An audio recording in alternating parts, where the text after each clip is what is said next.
Hi guys, welcome to Tarot in the Dark. My name is Tori. Welcome to our pick a card reading for the evening. We are going to take a look at your relationship to money and how it's affecting or impacting your life right now. So this is a timeless reading. You can watch it at any point in time and just choose the pile that you feel drawn to. You may feel drawn to one pile today and then, a month from now, another pile. We're only going to do two piles. And for pile number one, we have this card here. These cards are images. They don't have any words. There's no guidebook.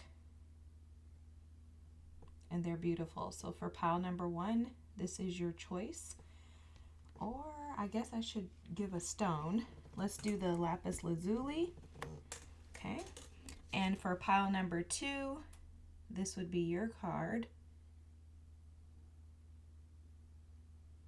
And for this pile, let's do the black tourmaline. Okay, so feel free to take a moment. For pick a cards, I always suggest taking a deep breath in, honing in on the energy, calming your nervous system down.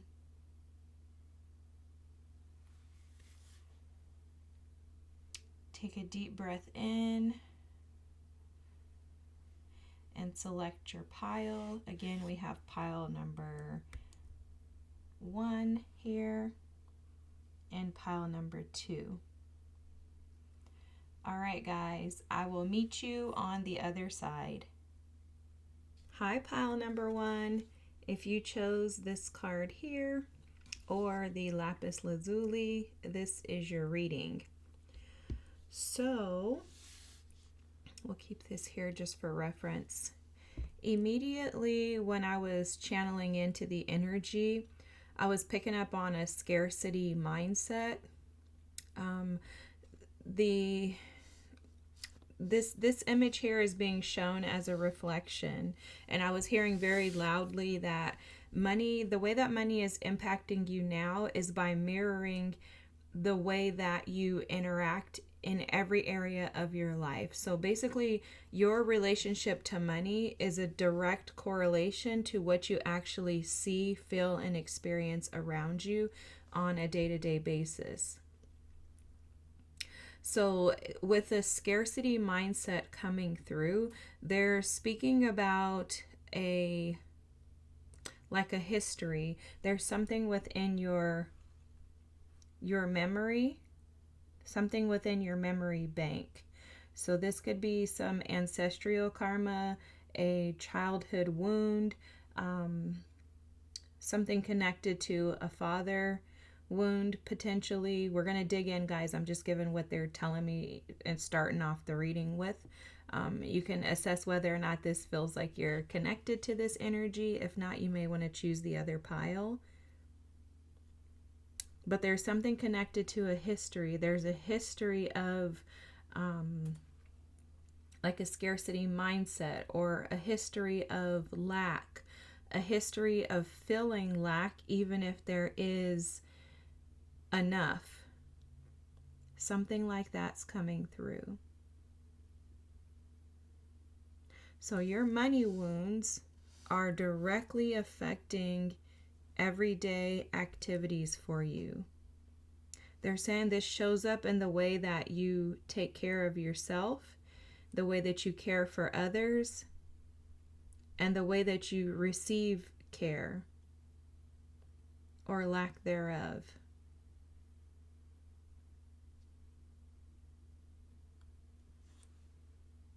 For some of you, when you have money, you may feel more balanced, more stable.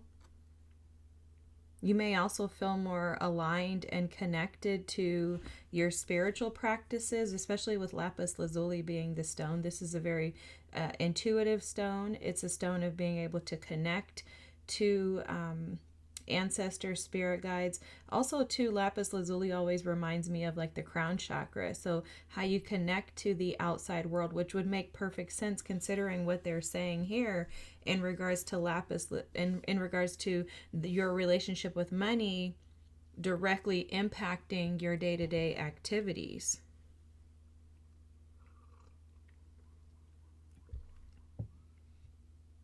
There's something about history in this card that keeps coming up. It's like this scarcity mindset has been like trickled down upon you. So this again may be connected to like an ancestral karma, but it's really showing up as this is something in your family line. Like maybe you watched your parents handle money a certain way and you decided to follow suit. It's interesting though, because they're showing me like a middle class family who may not have like richness, but there's enough. Like there may have been periods of scarcity or lack, but it's not showing, they're not showing the energy of someone who has completely been like poor or like completely gone without. It's more of like a feeling of scarcity. That's how this feels. And it's coming from my heart chakra right now. So this could be directly connected to an inner child wound that maybe some of you felt like you weren't seen growing up. So it made you maybe feel like you, no matter how hard you work, no matter how high you climb in, the ladder of your career, there's not enough for you. Like you can't do enough to find contentment, happiness, satisfaction.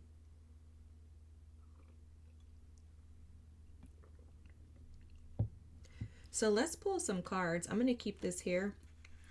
If I feel like they want to channel more, we'll go back to that. But let's get some cards. And let's look at pile number 1's connection to money. So if you can show us what their connection to money is. The visionary card came out.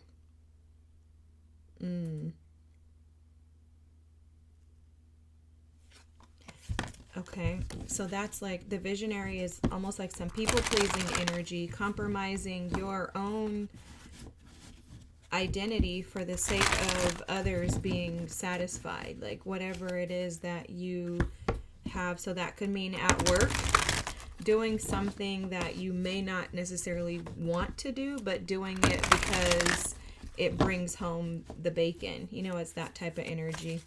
That could have something to do with your reading, but let's see what else wants to come out. You see this goddess energy at the bottom of the deck?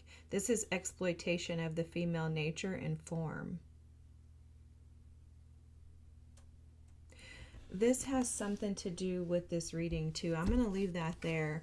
But the Knight, the shadow attributes are the allegiance to a destructive ruler or principle and romantic delusions. Guys, this goes back to career.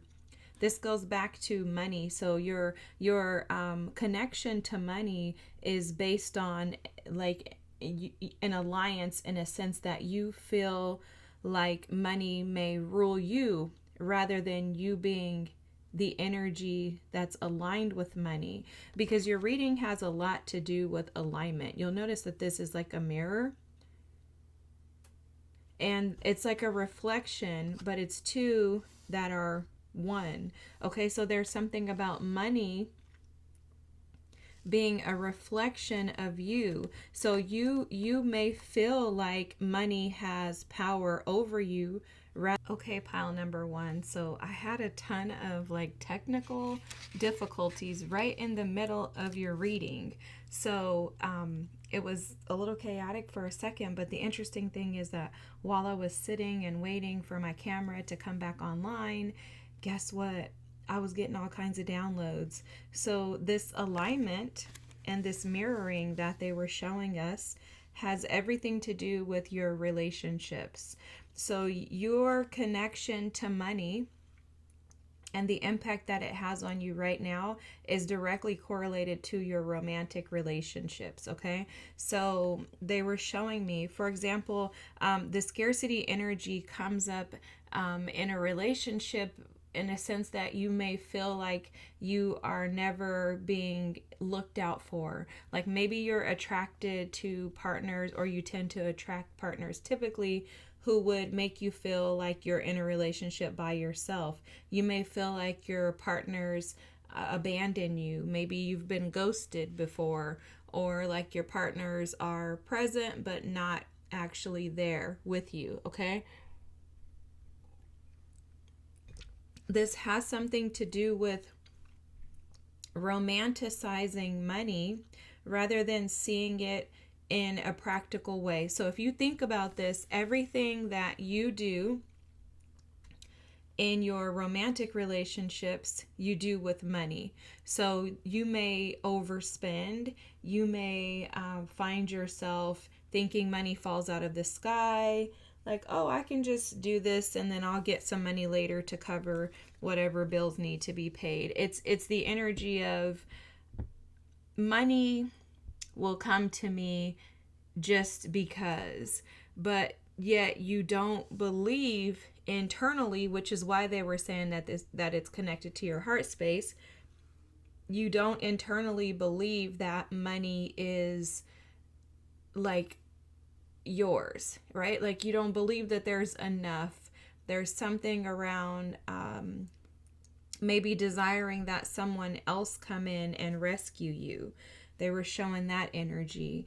It's almost like there's a thought and a belief that money is a ruler over you rather than money being energy, and you have energy, so money is just another form of energy.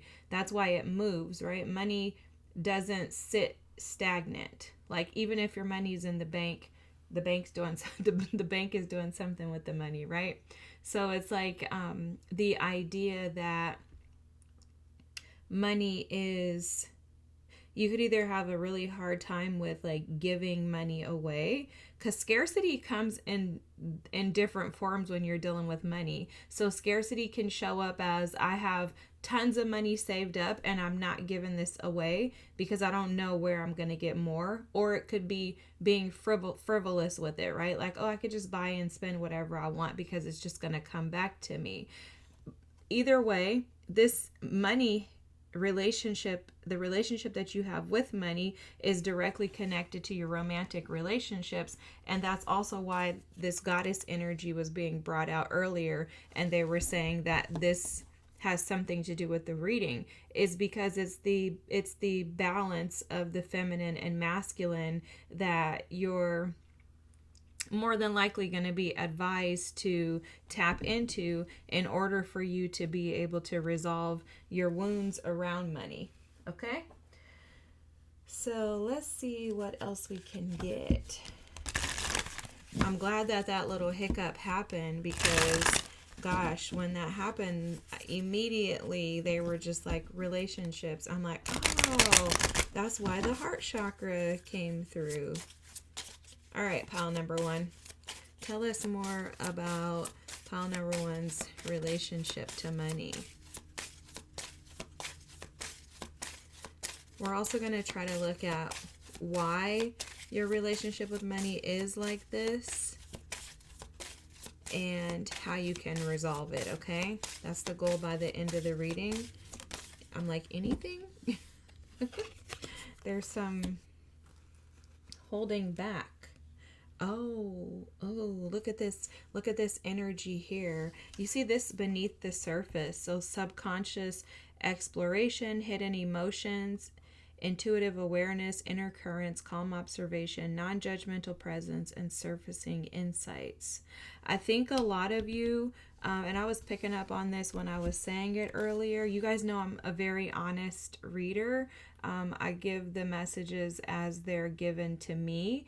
And so I don't know how to sugarcoat things. I think that love is honest. Love is truth. And so I feel like I have to be honest with you guys. Sorry, forgive me. I'm just trying to fix the camera. I have to be honest with you guys in order to love you. But when I was speaking about it being directly connected to relationships, there was a part of me that wanted to resist saying what, they were telling me and just saying it blatantly like that. And it was because I could feel that there's probably some shame around mishandling money or in dealings with money in the past. Like, for example, some of you, I was picking up on an energy of some of you maybe giving money away to partners that you've dealt with, and there could be some shame around that. Your ancestors are here loud and clear saying, don't beat yourself up about that. Those are opportunities. And, beneath the surface, there's some type of emotional attachment that you have with money that may be unhealthy. However, that's why you're here. It's not to condemn or to cause inner overwhelm. It's not to cause this overload to your nervous system, right? It's not for you to feel like you're being chastised or disciplined. It's being brought to your awareness, first of all, because you're asking for it, and secondly, because you're prepared to handle it differently moving forward. Like sometimes you may find yourself overwhelmed just by the conversation of money. And that's how this feels, guys. This feels like an overwhelming energy just by the fact that we're discussing money. And it's because something in your past, that's where the history is coming in at. There's something in your past dealing with money that felt like a war zone. So it's interesting because we have a masculine and a feminine here. It could have been in romantic relationships. Maybe you've had arguments or challenges with your partner in regards to how to handle money. Maybe you've lost relationships due to money management. That doesn't have to be romantic. That could be friends, family, anything like that. Maybe you have just had this really, really, really internal war, an intense internal war around your relationship with money, and feeling irresponsible or feeling like you just can't get it right. And that energy can sometimes keep you trapped. It can keep you bound to it. It's almost like I'm seeing the devil with the 8 of Swords. It can keep you entangled and engulfed in it in an attempt to not allow you to access freedom. But there's a bridge on the other side of this. This looks like a bridge to me. There's a new pathway. There's a new experience and a new opportunity. There's information in this reading that's being revealed to you in order for you to overcome. It's almost like a conquering, like a climbing of this mountain. And it feels like it's a climbing of the Grand Canyon. Like even my throat chakra wants to clam up right now. So if you feel overwhelmed by this reading, just pause it for a second until you're ready to continue. But there is some advice already coming out right here with this solitary reverie. Oh, I think that's right. And it really is about quiet reflection, processing your thoughts, your feelings, and just stilling your mind, stilling your nervous system. Because for a lot of you in this pile, I am feeling intense energies of nervous system overload. It feels overwhelming. The conversation of money in itself feels overwhelming. It feels very overwhelming. I'm going to keep this over here. It feels overwhelming because I think this has been swept under the rug. That could also be a part of the history too, is that maybe in your family there's a history of just sweeping money discussions under the rug. Maybe they're sensitive topics and, people get offended or, want to fight, or I don't know. I mean, that happens, guys. So whatever this is for you, it's almost like the money has been like boxed in. Like it's an energy of like, let's just never deal with this. Let's just put this on a shelf and just hope with that night energy that we can bypass this, and then at some point it's just going to work itself out. There's honestly some type of romanticizing delusions here in regards to money. And guys, there's no judgment here. I am a freaking Pisces, if you don't know. I'm the queen of Delulu. So there is never, ever, ever, ever any judgment coming from this end, because if you think you're delusional, I can guarantee you I have been 3,000 times more delusional than you. Unless you're a Pisces, then welcome, brother or sister. But yeah, so please don't, because my delusions, guys, are out of this world. However, I will talk to you about something about delusions, because I do feel like people, undermine or minimize, diminish, try to shrink people who are delusional. And I will tell you from experience, you have to be delusional to be able to manifest. So if you want to switch this situation around, if you want to cross that bridge and get to the other side of your overwhelm and, this nervous system, trauma, chaos energy that we're picking up on, if you want to do that, be delusional. Believe that there's something better on the other side. And if you believe that and you put forth the effort to cross that bridge, see, the work for us is not what we think. We've been taught that the work is for us to like fix it all and figure it out. No, the work for us is to bring things into balance. So when Spirit and our ancestors tell us to move, we should move. When they tell us not to, we should not move. That's balance. It's being able to receive and give. When it's time to give, which is to move, you give. When it's time to receive, you pause, right? So that's the balance that your team is trying to get you to. But please be delusional about something greater being on the other side of that, because I can promise you absolutely something greater is on the other side of your delusions. But you have to balance it out with practicality. And this is something that I have had to learn in my life as a Pisces, because those two fish are constantly going in opposite directions. Like I'm here and the other one is over here in dreamland. And it's a constant struggle of balancing out, reality with my dreams. But it can absolutely be done. It's just a matter of allowing yourself to dream, allowing yourself. That's how we have hope, guys. That's what faith is dreaming, believing that something is going to shift in your life. But I'm not going to just sit back and think that it's going to fall out the sky. I'm going to put my best foot forward and trust that my efforts will pay off. All right, let's dig in. Let's see. 2 cards coming out. Woo, look at this transformation, guys. Look at this letting go here. I'm going to put this up top here, and purification. See, your team is trying to cleanse you from the old. Okay, these messages are so clear in regards to your money.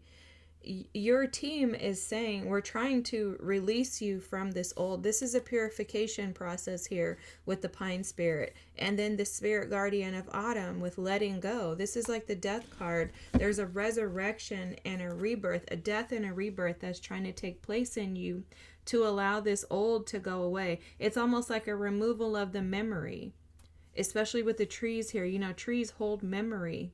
They know when it's time for the chlorophyll leaves, the green leaves, to fall off. They know when it's time to switch basically it's like a releasing of the chlorophyll is the best way that I can describe how I've seen, the stories of trees. It's a releasing of the chlorophyll in order to be able to, forgive me guys, in order to be able to usher in the new. Now, you see, I'm kind of like distracted. It's almost like anytime you're talking about money, you get distracted. So even right now in this reading, you may be trying to like move around, do something else, or avoid this conversation. But the reality of it is no matter what you do, your ancestors, God, Spirit, they know that this is hidden underneath the surface. And at some point, you are going to have to face this head on. You're not going to be able to run from this forever. And I know, trust me, money can be sensitive for me too at times, but it's something that has to, I think money and healing your money wounds are just as important as healing the wounds around your heart. Oftentimes, like we're seeing in your reading, your money wounds have a lot to do with your heart. And I think that money and our relationship and connection to money impacts more areas in our lives than we realize. So it's almost like, oh my gosh, my relationship with money is affecting the way that I poop. Like, I'm saying that to say, like, that's how deep that money wound is and how intricate it is and how it affects us. And I think we bypass that. We don't understand that it's almost like the devil's in the details. This is one of the devils that are in the details, hidden underneath that surface that we like to overlook because it's uncomfortable. But it's only uncomfortable because of our relationship to it. Okay, so, and I think when you heal the money wound, you realize that, or when you begin to, because how do you know when you've arrived at like the end of a healing journey, right? I have a lot of opinions about that, but it doesn't matter. Anyways, so it's like when you begin to heal the money wound, you start to realize like, wow, this is actually affecting even my ability to sleep at night. Without me realizing it, like it's affecting every area of my life. The way that I eat, what I put in my body, my ability or inability to exercise, take care of my physical body, all of that is affected by these wounds because they kind of bleed into each other. They're almost like your lymph nodes. If you look up on Google lymph nodes, LYMPH, and then it's a new word, NODES, lymph nodes. If you look them up, guys, they're like a tree in your whole body. Okay, it's like the visualization will be like a tree. Now, if you get cancer in a lymph node, it's going to spread throughout your body quicker than almost anything else, and it's because it's embedded in one of the branches per se. Okay, and it's the same thing with like a money wound. To me, is that money wound's going to bleed into your lymphatic system, and it's going to cause disruption throughout your entire body. So your team is saying, we're here to allow you to recognize, just as the trees, that the history of this is coming to a point to where it needs to be released. This is time for you to allow the leaves, which trees have a memory that they naturally know when it's time to allow the chlorophyll in the leaves, which keep them green, to die off. And now let's change the color to these fall autumn colors and allow them to fall off the tree. They allow the leaves to change colors and in order for them to fall off the tree. Now they know that there are going to be new leaves that come when the time is right, because remember, they have this memory. They have a history within them that recalls a specific memory, and that memory is fully aware that life is about cycles, endings and beginnings. And so your team is asking you and advising you to release these leaves, allow them to turn these autumn colors and fall off.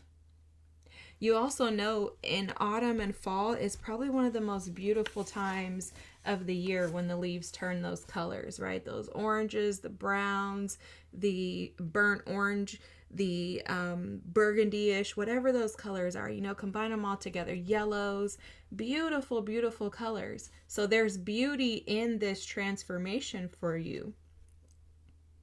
There's something about finding joy in your connection to money. And the hummingbird energy here, let's talk about this first since it's coming up. This is about finding joy in the now. So no matter what your financial state looks like, whether you're rich, poor, broke, whatever, whatever you feel, however you want to define yourself financially, can you find some joy in just the moment? So there's something about expressing and being able to be grateful and expressing that gratitude in the little things. It's almost like you may want to set like a gratitude reminder daily to say, hey, you know what? I'm grateful for what I have. Because there's something about expressing gratitude will bring gratitude or bring more joy to you rather than the reversal. So for some of you, you may find yourself complaining or maybe nagging internally in regards to finances. And again, going back to what they channeled earlier, if you have a scarcity mindset and you feel like there's not enough, then you absolutely will gripe and complain, not recognizing that you have more than others, or maybe even more than you actually need. They're also bringing up the fact that hummingbirds, like the wings, the wings flap like ridiculously fast. And they're saying that the more joy you find in regards to your finances, the quicker you'll turn things around. They're saying that the seasons will go and shift in your life a lot quicker the more joy you're able to find. Now, I know joy is hard to find when you feel like you don't have enough. But they are bringing up the fact that there's like a little bird here. I never noticed that in that card. And they're saying that there's something to do with the way that you talk to yourself.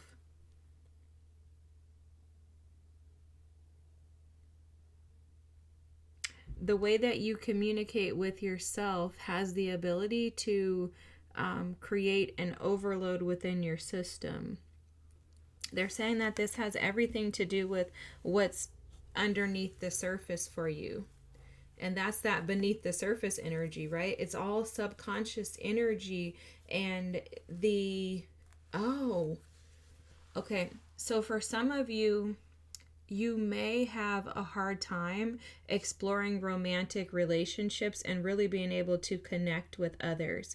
And this has a lot to do with maybe your inability to connect to yourself.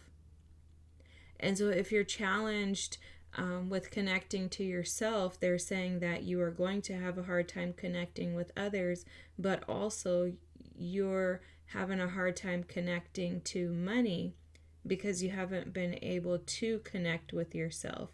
There are some parts of you or something within you that you're hiding from, pile number one. And it does feel like a shame. It feels like there's something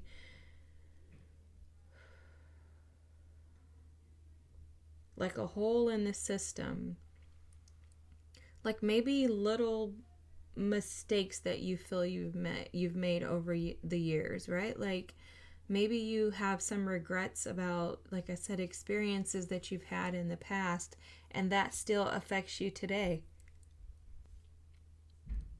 Maybe you feel like you've been given a lot and you've mishandled it, and you don't know if you're going to get the opportunity to gain more.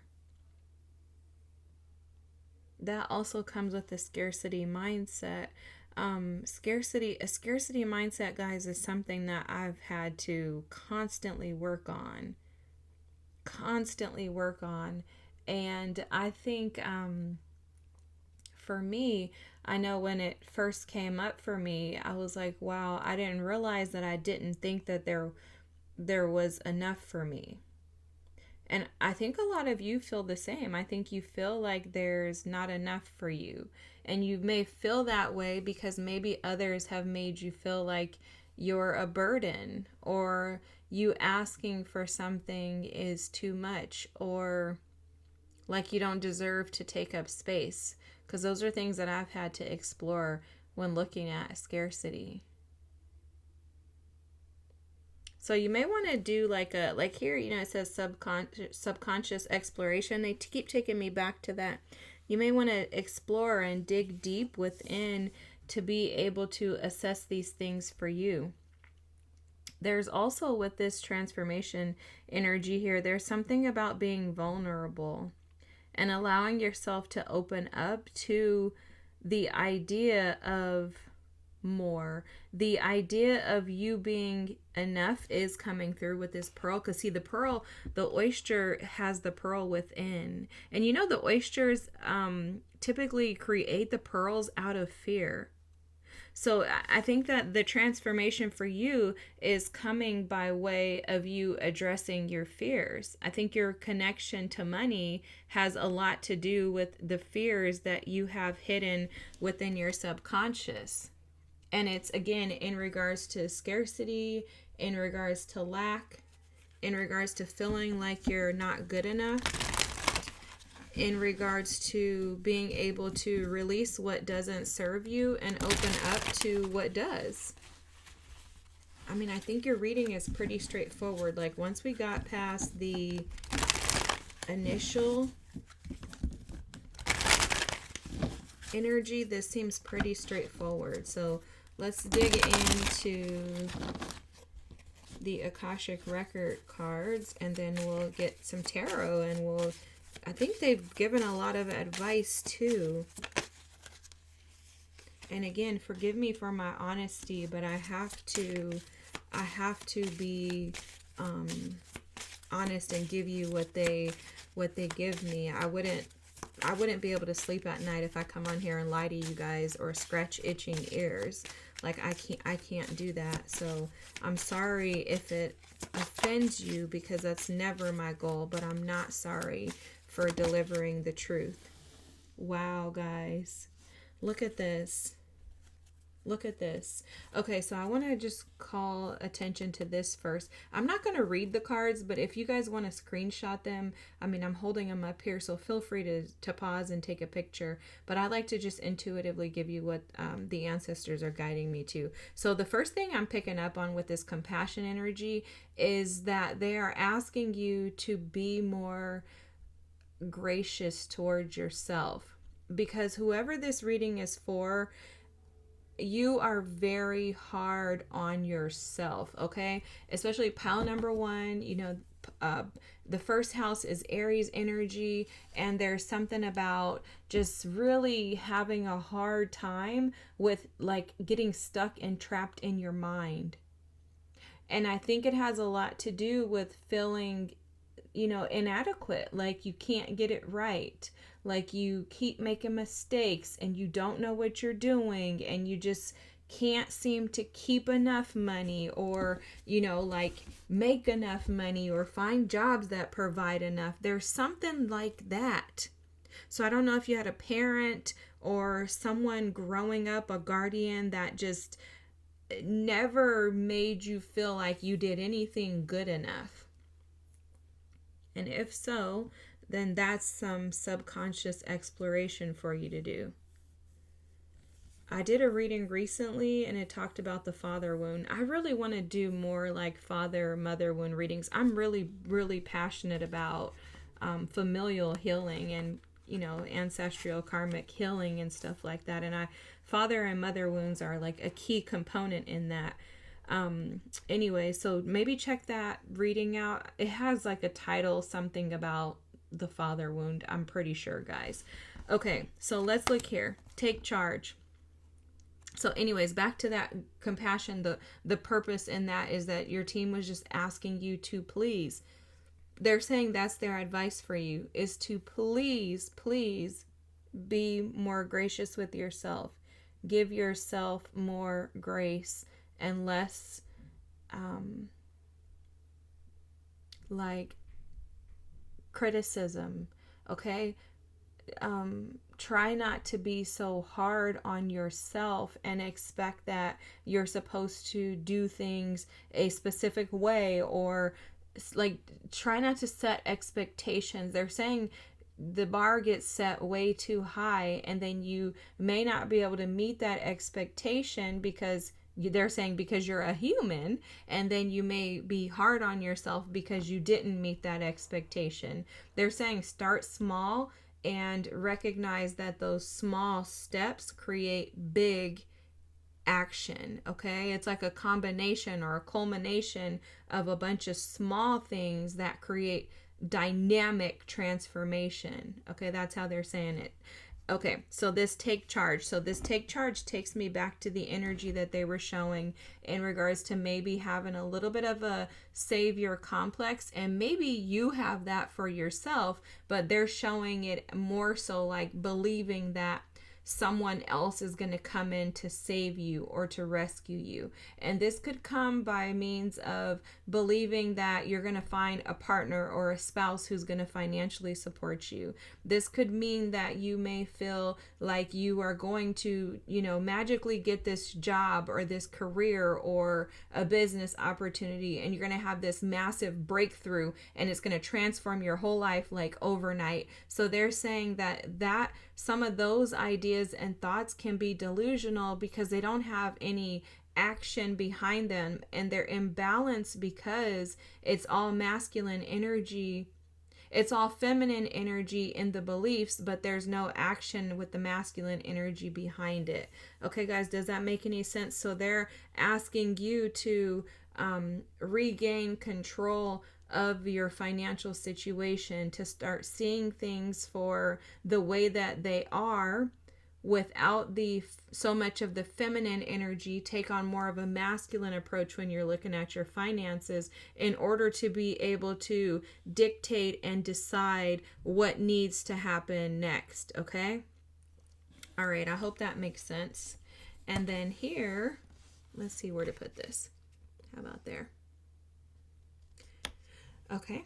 And then here with expand, this is awesome because this is also about like that transformation energy where they're asking you to expand the way that you see the world. Expand the perspective and the lens that you see money through. Okay? Like change the way that you experience money. It's almost like they're showing to give money something that has more of a joyful energy. Okay, that makes perfect sense, guys. Thank you for saying that. So they're saying to, instead of looking at money as something that you dread, see it through the lens of joy. Like, wow, this is exciting. I'm going to get this paycheck on Friday. This paycheck is going to allow me to pay my landlord. It's going to allow me to pay my car note. It's going to allow me to purchase food. Like, wow, this is fantastic. I'm so blown away by the fact that money is going to be given to me to allow me to be able to do these things that are required for me to be able to live. It's almost like looking at it from a different perspective. I would have never thought about that. But they're saying expand into more joy. Expand into seeing money through the lens of joy versus seeing money through the lens of judgment.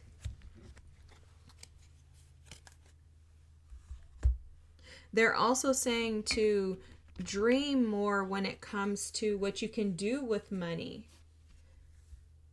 Find something that you can do with money that allows you to see it. Okay, so they're saying, like, when you get paid, do something that your inner child would want to do with the money. Something silly, like maybe go buy Play-Doh from the store. Like shift it from being like this, and that's why they're saying Play-Doh. They're like, it doesn't have to be something expensive. I think Play-Doh at Walmart is, if you have a Walmart where you live, maybe $1 or something. They're saying find some way to experience what you can do with money in a new light. There's also something about going within and assessing where the fears come from, because there is some type of fear in regards to scarcity. Maybe you're afraid that if you don't have money, that you won't be provided for. That's a normal fear to have, guys. And with that, they're saying to adjust that to, I'm taken care of no matter what. God has me covered no matter what. Whether my employer, whether Walmart pays me, say you work for Walmart, whether Walmart pays me or I have my own business, my needs are taken care of. Wow. The 7 of Cups. That's twofold. They're saying, okay, the Devil. Oops, I need to cover this up. Yeah, let's cover them up with some grounding energy, some petrified wood. 6 of Cups. Yeah, this something from your childhood. And then look, you have Death with transformation again. And look, you have the 9 of Swords at the bottom of the deck. So for some of you, this is disrupting your sleep. It has been disrupting your sleep. And it's disrupting your sleep because you feel like you're unhappy. This is showing up as like just utter unhappiness. Like, I'm just unhappy. Like, I can't get ahead. I can't find peace. I can't find happiness. Like, it's disappointment after disappointment, it seems, with money for you. And again, it doesn't feel like you're like completely like poor. I could be dead wrong, but it's just the energy that this feels is like you have something, you just may not have what you desire. Okay? And this is where they're saying to dream, like dream and seek more, yet be practical about it. Right? Like, they're bringing this to my attention. I never know like what this really is, but let me tell you guys what, and I try not to like read, like I'll study tarot sometimes, but I don't really like to. And the reason why is because I feel like it messes with your gifts. Like you, if you're a tarot reader, just being able to say what the cards mean, like honestly, I even get ticked off at myself if I just tell you, oh, 7 of Cups is about daydreaming and illusions, and like that just ticks me off to say those like regular things that every other tarot reader says. I want to intuitively see what my team is telling me, and that's what I want to go with. And I don't care what the book says, because this is a card with images meant for interpretation by the person reading the card. So anyways, that's just my little tangent. But some of you may need to hear that too, because you may have a perception or a perspective in regards to how money is supposed to be used. It may be directly connected to your childhood and some type of fears with the Devil here around lack or attachment. You may have an unhealthy attachment with money because you see money as something that should be used to, it's almost like you feel like you have to do something with it. Okay. So like this gives me the feels of like someone who spends a lot of money, like a consumer, by means of just filling voids.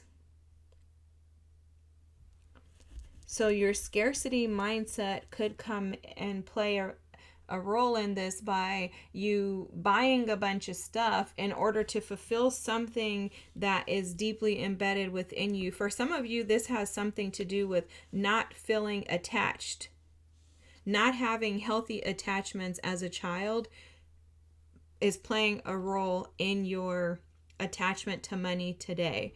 That also directly correlates to your relationships, romantic partnerships specifically. You've had unhealthy romantic connections, unhealthy attachments to individuals based on a perception that is not clear.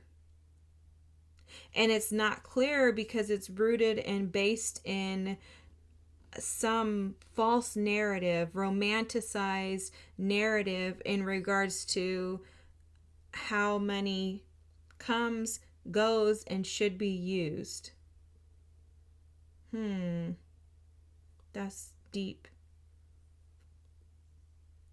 It's almost like there's a need to shift and pull back before spending money. Like analyze, sit back and observe before you spend. Because you may be throwing it away without realizing it.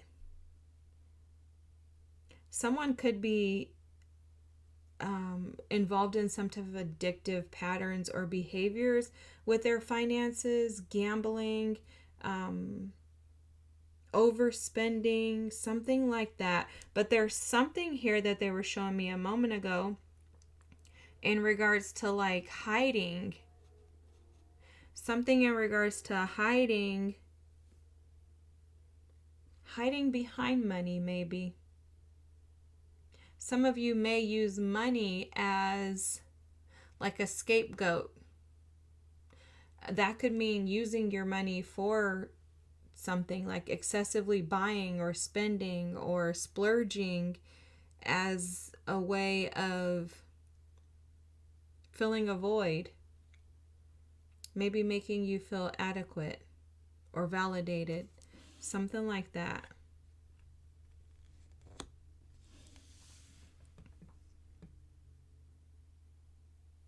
But this death card here is showing up to say that there has to be an ending of this old way of doing money. And that this is a possibility. Because for some of you, I think you feel like you're already laid out here and like you just don't know how to pick yourself back up. But help is here. Your team is here. They're present. And it's the presence of them offering you this sunlight, this joy energy with the hummingbird here to cleanse this energy. See, they're showing this horse as like a cleansing energy, like riding through to remove the old, allowing you to get on the horse. Because almost like they're like, get back on the horse, get up and get on the horse. You get on the horse and you expand into a different perspective. And this comes by way of recognizing, by sitting with that subconscious energy that has been eating at you, right? Analyzing, who have I been engaging in romantically? What type of people? What are their typical or standard attributes? What in them is a reflection of me? How do we look exactly identical? Like, what's the mirroring between us? And then sitting with that energy gently. Remember, your advice is to give yourself an abundance of grace. Sitting with that energy and finding the holes. Like, where are the holes in the connections that you've had? Because it may be very difficult to look at this like, okay, what's my relationship with money, and assessing those subconscious wounds, right? That could be very challenging. So do it from a perspective of looking at your relationships. What have your romantic relationships been like? What were the health of them? What were the holes? Like, this is what they keep showing me. So I got this. This is like coral reef, I'm pretty sure. I got it from an ocean. I think in Hawaii, maybe. I don't know. Anyways, these little holes here, these are pit holes, pitfalls, okay? These are little holes that you've had in your romantic relationship. It may not be this many, guys, but just take this metaphorically, okay? These little holes are sitting within you, they're embedded within you, and they're impacting your money. So your team is saying, go back through and assess those holes. The holes are the energy of the devil. In what way do you attract partners And once they're gone, you realize like, wait, that was a complete lie, right? So where are the lies? Where are the obsessions? Where are the delusions in regards to what this person is telling you versus what they're actually doing? Like their words versus their actions. What fairy tales or fantasies were fed to you, or did you feed yourself as a child in regards to what romantic relationships were going to look like, feel like, and be like? I mean, did you have a Cinderella story like I did? I totally had that, guys. Did you have most of what I'm telling you guys is stuff that I've done in order to address these wounds within myself. So other parts of it are things that obviously, our team's telling me too. But looking at your romantic relationships and figuring out how you romanticize people without them actually showing up in that way. Because what you're going to do is you're going to trace these holes back to, oh my gosh, like I have given myself, and this is just an example of something that I address. I have given all of my power over, I got off the horse, laid here and died, let somebody else get on the horse, right? An impersonator, let them run my life, only to find out that I was supposed to take charge and own it myself. And then when I shifted that energy, I was able to expand because now I have control over who I am, what I do, who I give my energy to. I'm no longer delusional in thinking that someone's coming to save me, rescue me, or I'm not hiding behind a false reality. I see things clearly. I can disconnect myself because I'm only attached because I'm choosing to be here, right? She could take this chain off. It's not even on her neck tight. And then recognizing that, wait, I'm abundance. So if I'm abundant, I automatically attract it. This is who I am naturally. That's the transformation. Yes, I'm vulnerable enough to admit that absolutely I've been delusional. I've been a fool with the devil. I've had a Cinderella fantasy in my mind since I was probably born, thinking that Prince Charming was going to come along. He was going to be rich and famous, and I was going to never have to work again. Not reality, clearly. Not reality, but going through that and allowing yourself to recognize that through those fears, that's where your superpowers are, right? Through those fears, that's where you find this pearl. As the oyster, you can expand and open yourself up to allow yourself to be seen without risk or fear of there not being enough, because there's a recognition that I don't need anything. I already am everything that I need. There's nothing outside of me that I'm seeking. I'm not seeking money. All I have to do is seek myself, find that pearl within, bring out the beauty that is present within already. This has nothing to do with this goddess energy of my exterior at all, right? You read the light attributes of this goddess energy. The feminine expressed through wisdom, nature, life force, and sensuality. The softness of the feminine energy, not the delusions. It's where you lean into, I don't have to do anything but be. And everything that I desire comes to me. And when I say I don't have to do anything, that's not to say like, oh, I can just lay around and things come. It's not that. It's the balance. When it's time for me to work, I need to be working. So I'll use myself as an example, as I have been. If I want my YouTube channel, or if I want my job to prosper, then guess what? I have to do the work. I have to come and do a reading when maybe I'm tired energetically. I have to go and clock in for work when I don't want to. Because that's action, and I'm creating balance by relaxing into my feminine energy and saying, if I do my part, the rest is going to naturally come. I don't have to worry about how, when, or who. if I want people to hear these messages because I know how much they've transformed my life to where I'm actually walking and living in everything that I prayed for, I have to get on here and do this. So it's a balance, and it comes by giving yourself grace, recognizing that you're a human. You're not supposed to have this all figured out, and nobody's asking you to. So whoever applied that pressure to you, which that can show up as the devil too, because it's an unhealthy attachment to work, or I must do in order to achieve, or I must be in order to be recognized, or I must be in order to be validated. That's another childhood wound that taps into probably like an abandonment wound, or a story, like some type of story that you're telling yourself.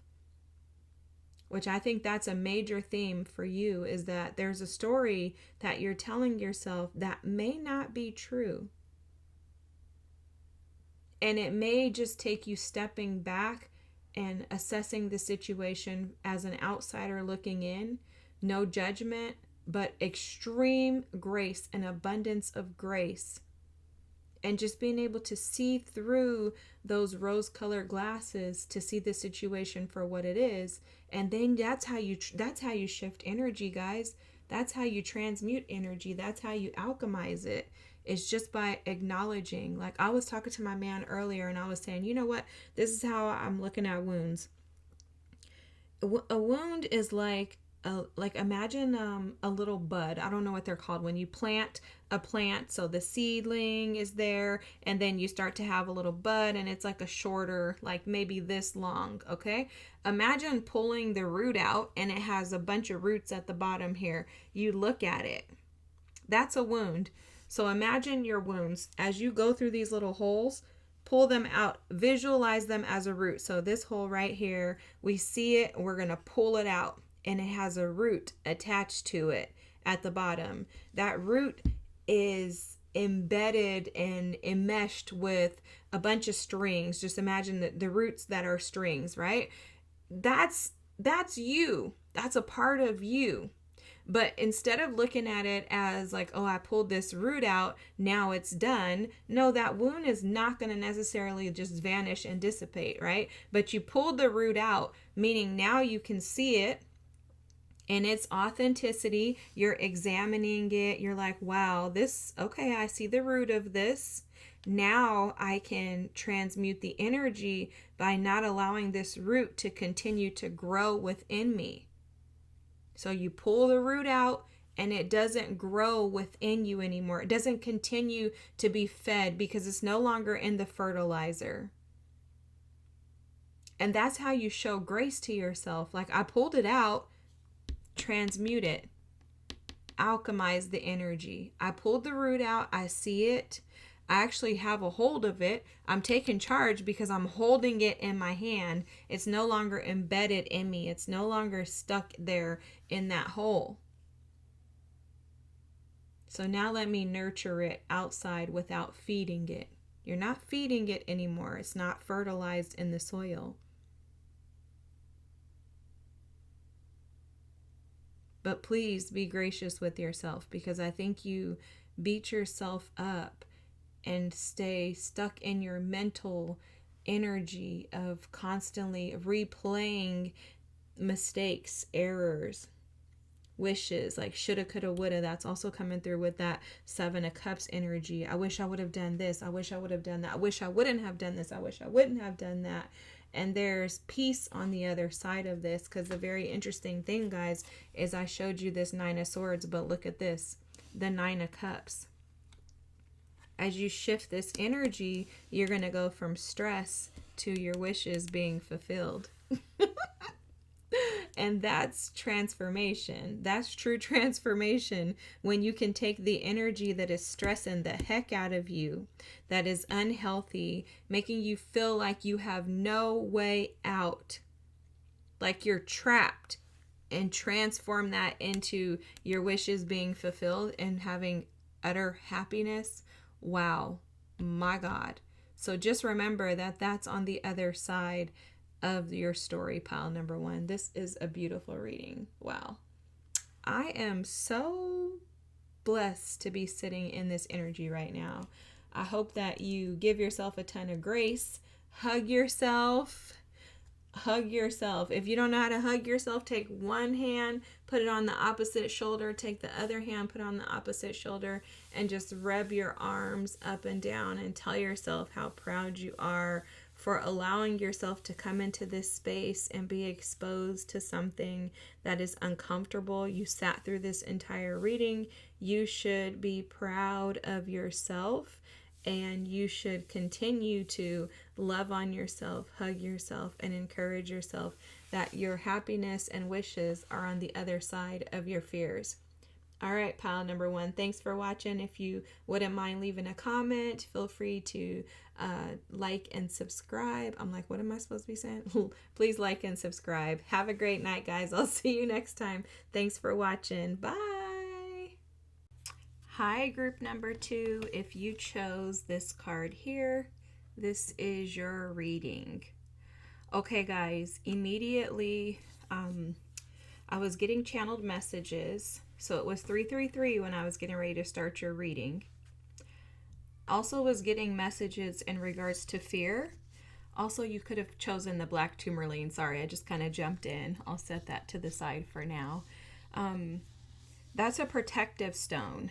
So there was something coming through in regards to fears, and fears playing a role in your relationship to money and its impact on your day-to-day lives. This has something to do with fears around like success, fears around failing, fears around it's connected to a mother wound. I'm picking up very strongly for you in pile number 2. This seems to be something that's connected to fear of being nurtured. You could have been disconnected from your mother, or maybe you didn't feel loved by your mother, valued by your mother, seen by your mother. Something in regards to a mother wound is coming through very strongly. I was told to give you very specific instructions. So again, when I started your reading, it was 333. On March 3rd, we have a full moon in Virgo, and that full moon on March 3rd is about release. And your ancestors were saying very clearly that if you do the work from now till March 3rd, you will be able to release this energy. And what they were kind of alluding to was taking risk. Okay, so doing something with your money that you would typically find to be fearful. Okay, and we're going to dig in obviously and get more messages, but initially that's the channeled messages. Those are the channel messages that were coming through, and they were speaking to fear, specifically speaking about a mother wound here, and allowing yourself to open up and flower into this. You could have had financial distress or challenges with family, because I'm seeing like a pack of wolves here. So it could have been people very closely connected to you, even if they weren't family, people that you would have considered to be close friends or family, or people in relationships with you, things like that. So think about anybody that you would consider a part of your pack at one point in time. They could have done something to put this fear in you regarding money, okay? And take this as it resonates, because fear can show up in many ways in each of our individual lives, okay? So something about a wolf again, and the wolf, someone in the pack created some type of fear that has settled into you. It's almost like it's nestled in. And now I'm seeing like a snapping turtle. So it could cause you to overreact. This fear could cause you to overreact when it comes to money dealings, when it comes to finances. I do believe that pile number 2, individuals want to be free from this, which is why I think your team was coming through so strongly to say, tell them to put in the work between now and the 3rd, which today when I'm recording this, it is the 22nd of February. So a little less than a week, or a little over a week, I guess a week and a couple of days or so, because the first is going to be, anyways, you guys can figure that out. So another thing I'm seeing here is like butterflies. So I'm seeing that there is massive transformation that is taking place in you physically, in your spiritual body. Like it feels like you could be going through like a Kundalini awakening or some type of opening up to like grounding and stabilizing yourself as an individual, okay? Because I'm seeing a lot of root and sacral chakra energy. So you may be trying to find some sense of stability, which this fear was initiated with like an uprooting of stability as well. So this also could mean that you moved a lot. Maybe you had a military family, or maybe you were just unstable and unsteady as a child. Like maybe your child life was almost like, I want to say, like uninviting or unwelcoming to someone who really needs stability. I am also sensing a lot of earth energy here, Capricorn, Taurus, and Virgo, so you may have those in your chart or in your top 3 for sure. But this feels like someone feeling trapped by the fear and kind of like dying to find your way out of it. Like, I don't want to be trapped in this fear, because it is impacting your solar plexus chakra, which is your ability to be able to take action towards the things that you desire. It's impacting your personal power. It's affecting your ability to relinquish control and just go with the flow, okay? There's a lot of energy coming through here, guys. I'm confident that you're feeling this energy internally, and I think that's why you are kind of over it. You're like, I just want to be over this like money issue, right? Another thing is, and I said this in pile number 1, money impacts areas of our lives that we feel are unscathed or untouched by it, okay?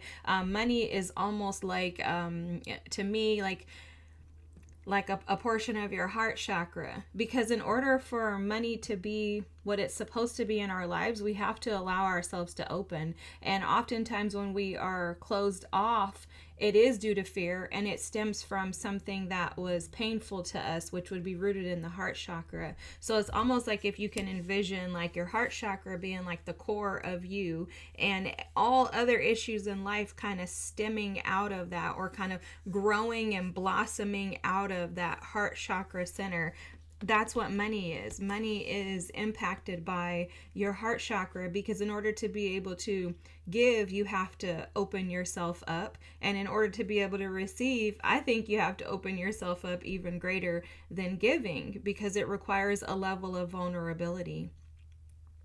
And I think a lot of you have been very protective of yourselves because of this fear, and you are desiring to be more softer, more vulnerable, more open, and allowing of what it is that Spirit and your team wants to do in your life.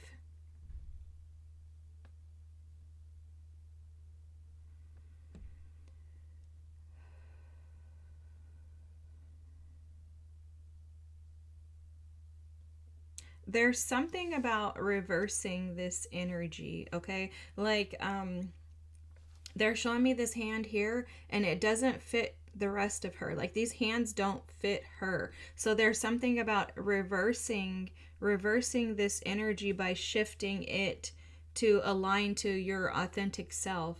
So this is more than likely occurring for you, because this is a misalignment to who you're becoming. Okay, again, if you're going through a Kundalini awakening, a part of that process oftentimes is that the old version of you is still stuck to this new person. Okay, so the other day in a reading, they showed me like this, those Russian dolls, how they stack inside of each other. So imagine you're the larger Russian doll, which is who you've become now.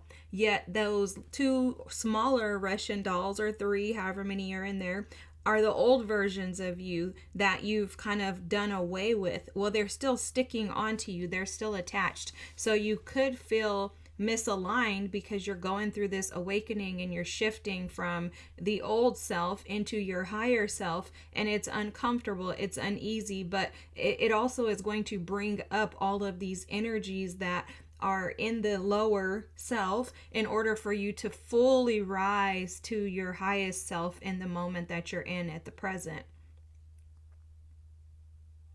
Something also too about who you're keeping around you and who you're allowing in your pact, because you could still have people around you that almost entice this fear or agonize this fear. They could also, without them knowing and also without you knowing, I'm seeing like people around you kind of siphoning, or so it's almost as if they're siphoning your energy, or like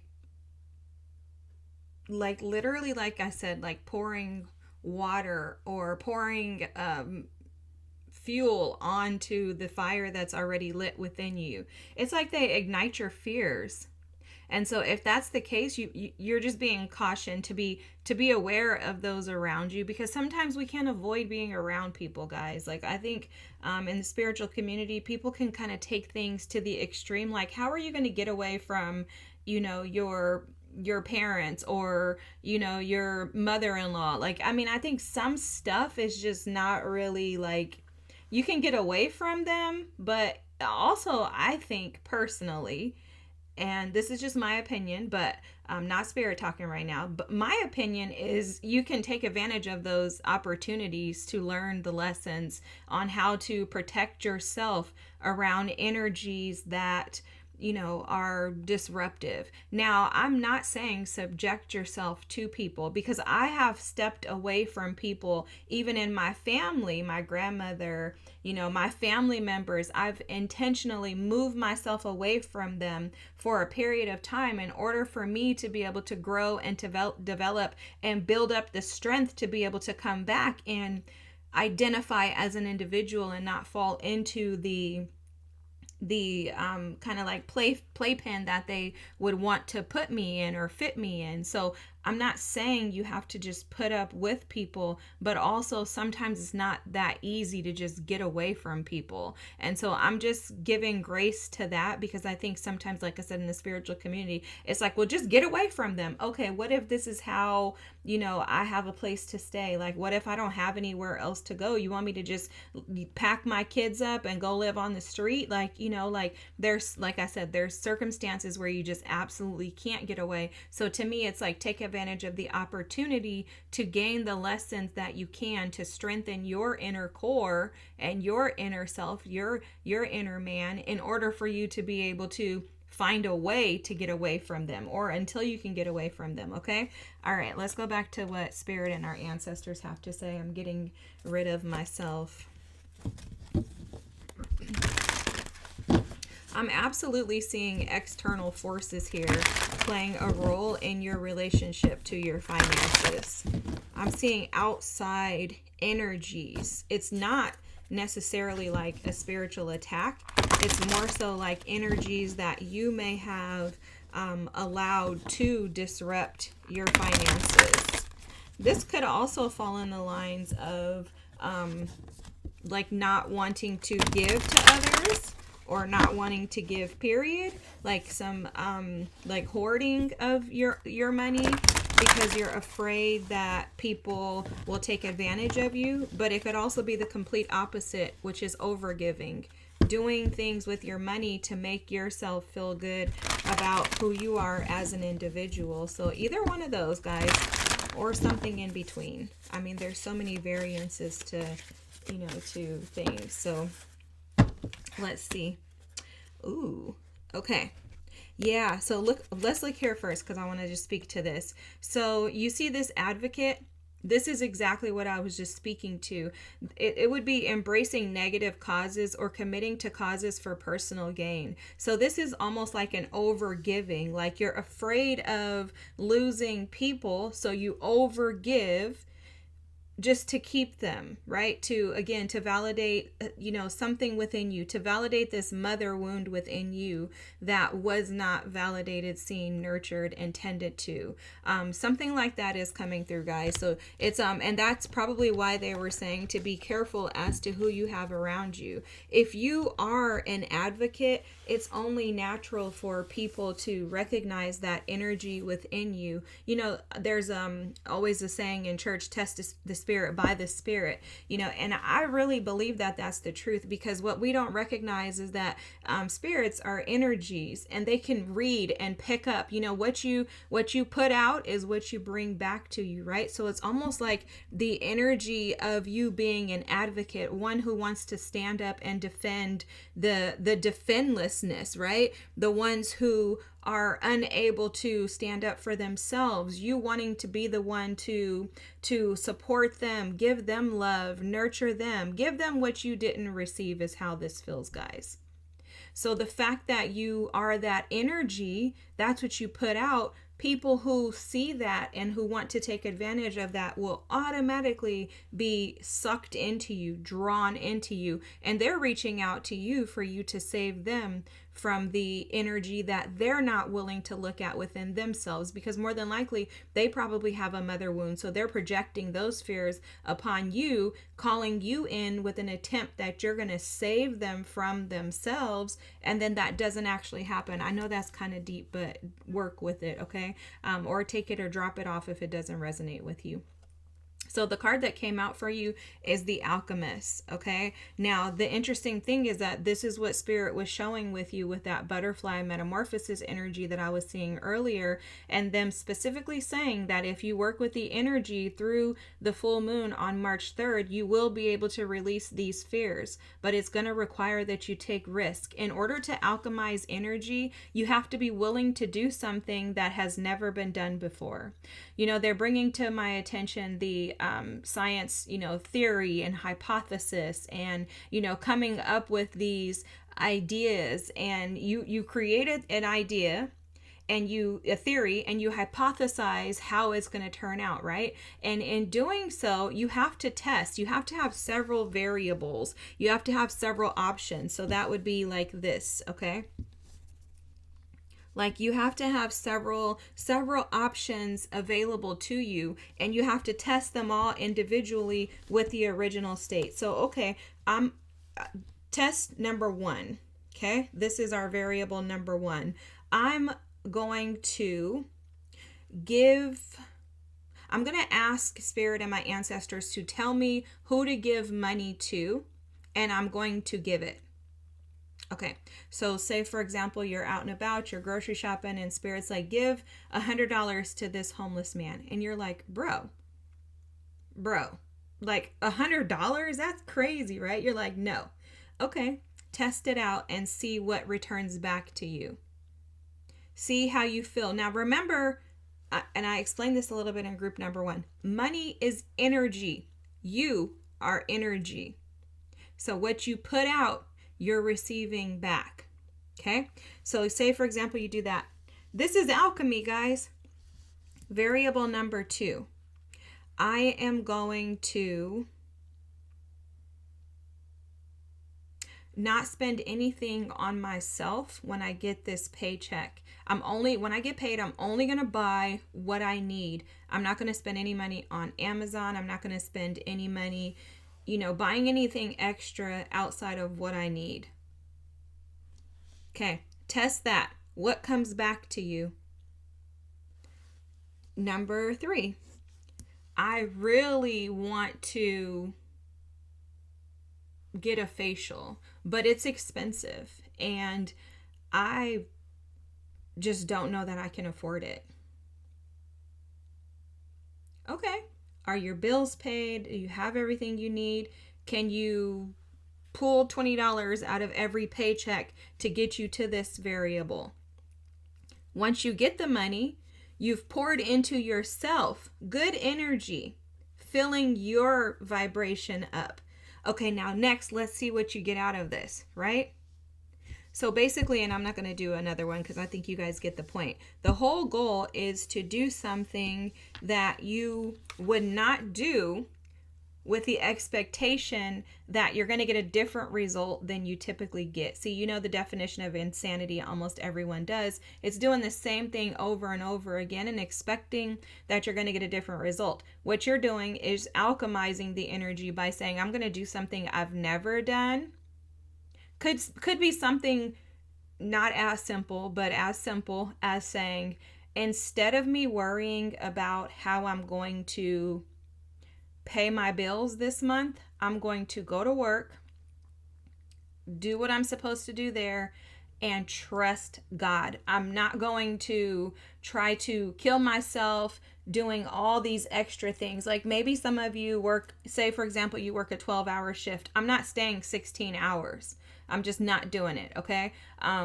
Like in the nursing world, nurses figure out how they can pay for vacations based on shifts. Oh, I'm going to pick up another shift because I can go to, to Mexico if I work 5 shifts. Whatever, guys. Whatever it is for you that you do that puts you, here's what they're saying. If you create plan Bs when it comes to your finances, you are operating out of fear. So instead, do something crazy. Don't create a plan B. And like I said, that plan B could show up for some of you as I'm going to work extra hours. I'm going to work a second job. I'm going to go and hustle or do something different. Like whatever it means, it's testing, almost like testing spirit. I don't want to say like testing spirit, but it's like testing to see if you can get a different result. And this is a theory that you're creating in your mind. The shadow attribute of alchemist is misuse of the power and knowledge that come through spiritual practice. Okay, so this absolutely is connected to fear, but it's not coming across to me. They're not giving it to me the way that it's exactly reading. For someone, you could be misusing your spiritual gifts by trying to make money. Like, oh, I'm going to create an altar, I'm going to conduct a ritual, and I am going to totally get all my bill money, right? You could be doing stuff like that, but that's not what I'm picking up on. And most people who watch my channel probably could not live that way, because I'm gonna bust you out just by the way that spirit, communicates through me. Like, it's just very blunt, straightforward. Like, my channel should literally be called like Blunt AF Tarot, which I know somebody else has named that, but I'm just saying, like, this is literally like the house of truth, and that's because love is truth, guys, and I've explained that before. But anyways, so this alchemy, the shadow attributes of this misuse of power and knowledge that come through spiritual practices, I wasn't picking up on an energy that I just mentioned a moment ago. What they were showing me, however, is that you may have been taught spiritual practices in order to be able to receive money. And those things have been ineffective for you. And it's because the root of you is operating in a space of fear. What they're showing is that the fear basically becomes an overlay of you. And when fear is present, there's no room for receptivity. There's also no room to fill the gap with the needs. So it's, how can I explain this, guys? Okay, imagine, right here. Okay, so you see this little rock here. I think this is coral reef. I'm pretty sure I got it from, I don't know, Hawaii or somewhere. But anyways, you see these holes here? These holes are fear in your body. Okay, and we're just going to use this metaphorically as if this rock is your body. You have holes based on this fear of money, of your connection to money, your ability to manage it, your ability to gain more of it, your ability of what would happen if you have too much of it. Are you going to ruin it? Or what if you're too successful? Like, what's your life going to look like? Is it going to be crap? Like it's anything along those lines, and whatever else you can add to it. But the fears create holes in you, and they're gaps. These gaps need to be filled. But when fear is present, imagine these being filled up with like putty. Okay, the fear creates like black putty that's filled in these holes, and there's no space for you to receive any of the white putty or the green putty, right? There's no room here because you filled this with fear. And so what they're saying is that there needs to be essentially like an emptying out. Okay, imagine me flipping this upside down. That's the reversal, guys. Flipping this upside down and pouring out the black putty that was stuck in here, releasing the fear and opening you up to be filled with receptivity. So the fear is connected to receptivity, guys. Okay. You may want to do some breath work. I do breath work every day. And guys, it's life-changing, but breath work I think would be extremely beneficial for you. I'm not sure if you've heard, but a couple of times in this reading I've had to take a second and pull back and take some deep breaths to release this fear, because it does feel like it's overwhelming, and I don't think that you've recognized it as being like as it is. Okay, so it seems to me like you may just think like, oh, this is like nothing. You may not have ever even looked at this. Honestly, before I sat and did an assessment of my relationship to money, it was never something that I ever thought about. But when I was working through what needed to be healed within me, it kept coming up. And then when it was shown to me, I realized how this is literally impacting every other area of my life, and it's keeping me stuck. And I don't think that it's something that goes away necessarily, but I think it's something that you pull out. So I explained in group 1 that how I was recently shown wounds are and healing works is, imagine that there's a plant that's rooted, right? And it has like a ton of roots coming out of it. You imagine pulling it out of the soil pot, and you see all the roots, you see the dirt that was attached to it, you see the soil attached to it, and you can see it for what it is. Okay? Instead of looking at it like, oh, I'm just going to throw this away, look at it like, this is my wound. I pulled the wound out. Now I can see the root of it. I can see the base of this, the root. I've gotten to the bottom of this trauma, this wound that I have embedded in me. However, I'm not going to look at this as, again, trash. I'm going to look at this through the lens of beauty, because, wow, I'm amazed that I was able to grow this, and I'm amazed that I was able to pull this out. So now this is a gift that's been given to me. It's not trash. It's a gift, and it's something for me to recognize His presence, and also for me to be able to recognize the gifts that it has offered to me. So just kind of like admiring it and recognizing that that was within you, but that is not on you. It's no longer attached to you in a negative sense. Now it's something that you have as almost like a crown or a jewel that you can wear with honor, because you've been able to transmute the energy. So it's all a matter of how we see these wounds. And for you specifically, group 2, I am picking up a ton of nurturing energy that is needed for you. I really do hear, your team saying like nurture. They're very soft and like loving towards you. And I think it's because you're not giving that to yourself enough. And oftentimes when we neglect ourselves, we stay in a state of fear because we haven't seen the opposite, right? We haven't experienced enough joy to not sit in the space of fear. And it's because it's almost like you forget what it feels like to feel joy. And so for some of you, your money issues are absolutely connected to the joy that was maybe robbed of you. You may have never felt joy, true joy. You may have also had a hard time feeling connected to other people. There's almost like a guarded energy attached to your reading, which is directly affecting your finances. And it may have something to do with spiritual practices that you were taught. And it is absolutely connected to your mother wound, for sure, guys. For sure. All right, let's keep going.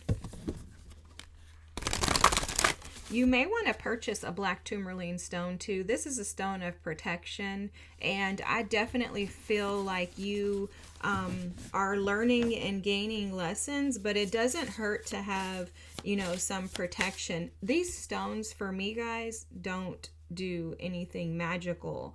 The stone reminds me of the power that I have within. This is a reminder. I don't know if you noticed during readings, if you watch in my other readings, I may grab this stone. This is my ancestor stone. And I honestly don't even know what it is. I bought it a long time ago, and immediately when I picked it up and saw it, I was like, this is an ancestor stone. I think it's some type of like jade, but like an interesting type of jade or something. But anyways, whatever it is, it reminds me to ground myself in who my ancestors created me to be. And so, you know, like just keep that in mind. I don't know why I'm telling you guys that. So the courage card is at the bottom of the deck here, and this is your team encouraging you to step through the forest and find your way back to the castle. I'm not sure if you can see this little eye right here. There's sorry, I'm hitting the table. There's some type of sight vision that your ancestors have gifted you with to be able to walk this journey. And I think you have maybe lost sight of it. Maybe you are seeking it out right now. Maybe you're on your way to finding it. But they're telling you that you are more than capable. You see the butterfly energy here? Not only that, these are blue butterflies. This is about being able to express yourself, your authenticity. There's also yellow leaves here, which these yellow colors represent the solar plexus, and the leaves represent seasons.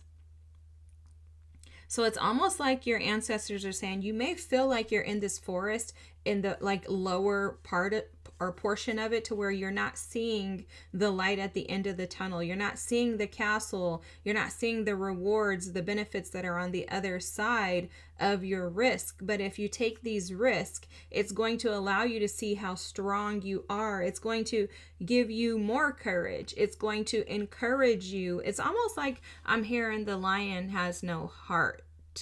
It's that type of energy. Like maybe you feel like you know the lion in the Wizard of Oz, or the Wiz, the lion that lost his feelings, right? Was it him who lost his feelings? I think it was the Tin Man who lost his feelings. Oh, the lion didn't have courage though. That's what they're telling me. Yeah, they're like, the lion didn't have this girl. Okay, the lion didn't have courage. And that's who he was. So that's like essentially what they're saying here is you have this already within you, but you don't recognize it because you're allowing fear to overshadow that. Because it's almost like I'm seeing someone sit down here in the lower part of the forest, like too afraid to just finish the path. But you've already made it more than halfway there. You're almost at the end. You're almost at the breaking point. The 3rd of March is right around the corner. And yet I think you're afraid to continue on because this transformation feels so unfamiliar to you. It feels so disconnected from who you've been that there's fear halting you. You notice how money is preventing you from doing things in life? You may want to take a lot of other risk, and this may be the first thing to get you to take that risk. I often think that God uses money to initiate things within us because he knows how tightly we want to hold on to it. And it's the one thing that we want to control because we feel like it comes into my hands, into my bank account. So this should be mine. And so I feel like we get challenged in that area because he's like, come on, let's see if you're going to give me all of you. Let's see if you can surrender everything over to me so that I can give you more. But if the little bit that you have, you won't surrender or take risk with or trust me with, then you're showing that I can't give you more because you can't be trusted with a little. And it also goes to show that you may be challenged with being trusted with anything. Because money is energy. And I think that money for you is chaos, drama, conflict. I think money for you is something that you would rather just like burn away the idea. It feels to me like money creates this storm within you. And I'm seeing this as spirit like wanting to come in and stop the storm in your life. I definitely don't think that you realize how money is impacting your entire being, pile number 2. Like, I think money is impacting like more of you than you can even imagine.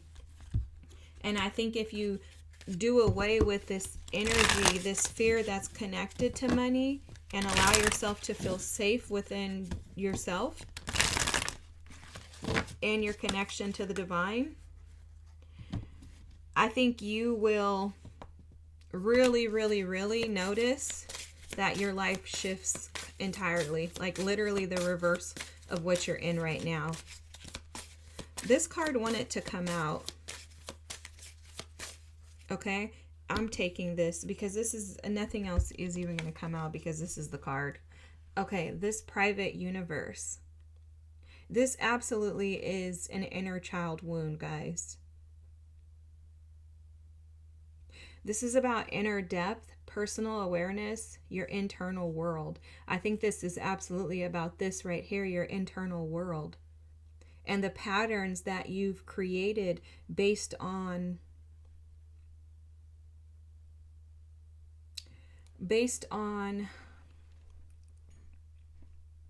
its fears, but it's based on seeing the world through the lens of fear.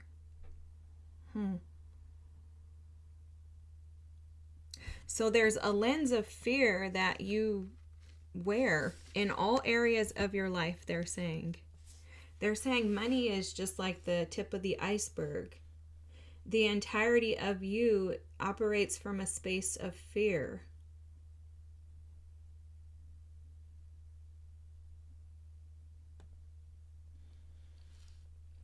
And this fear keeps you engulfed in the mental prison of the Eight of Swords energy, where you're constantly cycling and circling thoughts that are rooted in fear.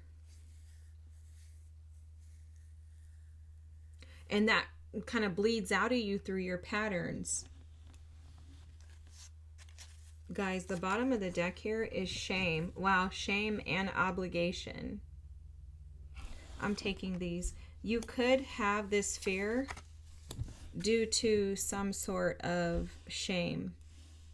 And I'm taking this one too. Scattered energy and wow, fresh start.